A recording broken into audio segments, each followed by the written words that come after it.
Nagaraw. Ako ay taga-Kapalong. Ako yung pang-3C na anak ng aking mga magulang. Sa hirap ng buhay, kasi ako yung pang 3C na anak ng aking pinakamabait na magulang. So, sobrang hirap ng buhay para makapag-graduate. Nag-apply ako bilang isang janitor. Para ako may pagpatuloy ko aking pag-aaral, nag-apply ako bilang isang waiter sa isang bar para makapag-college ako. Siyempre, alam mo naman ang trabaho ng waiter. Nagtrabaho ako sa gabi, nag-aaral ako sa umaga. Siyempre, wala namang mapasok sa utak ko talaga. Kasi kung alam naman pag waiter, lalo na pag bar, ang daming malalasong mga katawan. So wala, hindi ka makapag-concentrate sa pag-aaral. So good news, hindi ka makapag-graduate. Hanggang pumasok na lang ako pagiging imbalsamador ng patay. Nung nagiging imbalsamador ako ng patay, wala na akong choice. 4 years ako naging balmer, pero naging masaya naman ako doon. Kasi marami akong nakilala, hindi lang patay, pati buhay. Ang nangyari sa akin, after 4 years, may isang taong naging tuloy sa akin, papasukan ko daw ang network marketing.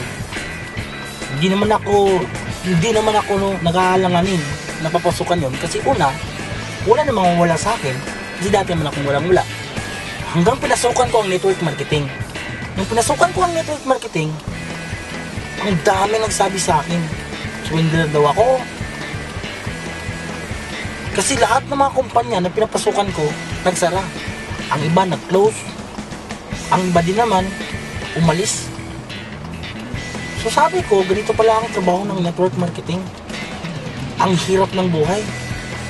Pero, hindi ko pala alam na may sistema. Hanggang pinasukan ko ito ng global.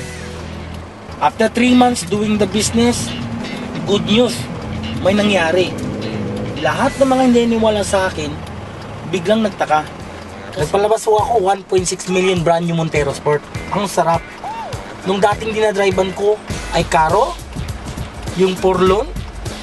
Ngayon dinadrivean ko Montero Sport.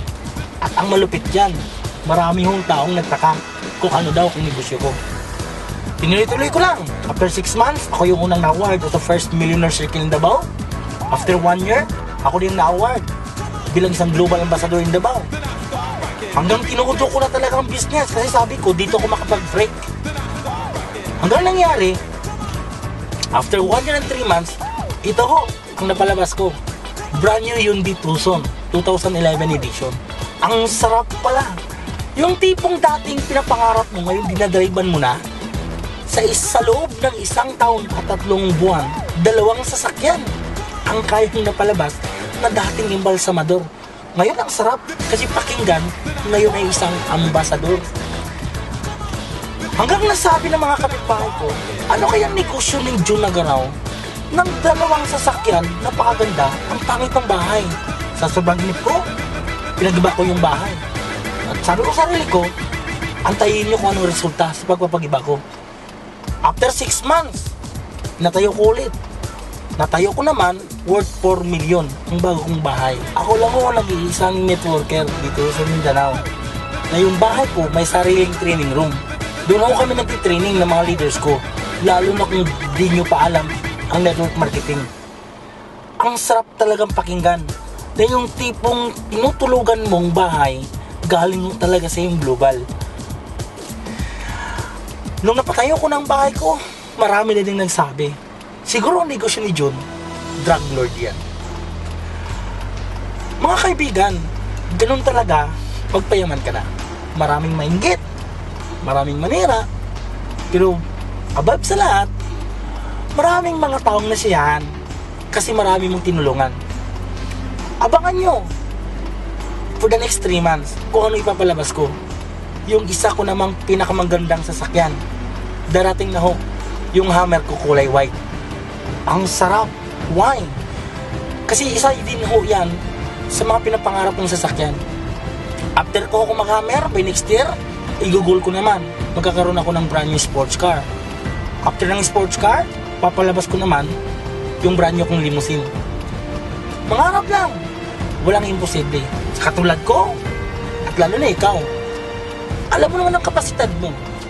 Lahat tayo, anak ng Diyos. Di ako naniniwala na linya ko ito. Kasi ang linya ko ay patay. Kung ikaw, kung sa tingin mo, hindi mo linya yan, subukan mong linyahin ang hindi mo linya. baka dito na matupad ang pangarap mo sa buhay. Mga kaibigan, yung mga taong nakita nyo kanina, isa yun sa mga taong tinulungan ko. Isa yun sa mga taong naniwala sa akin. Isa yun sa mga taong halos binigay yung buong puso nila sa pagninegosyo dito. Pero anong napala nila? Kaligayahan at yung pangarap nila unti-unti na natupad. Ikaw lang susunod. Mangarap ka lang. Sa mga tao na hindi pa naka-in global ngayon, nako, ito na ho ang right time. Marami na hong nagkaresulta. Hindi na ho ito chance. This is guarantee na. Na kung ngayon ka pa lang magsisimula, marami ka nang maturong yumaman. At balang araw, kung anong na-achieve namin dito sa Im Global, yan din ang ma-achieve mo. Kaya huwag ka na magdadalawang isip. Mag-Im Global ka na. Sa Im Global, lahat posible. Lahat bayad sa Alliance in Motion Global.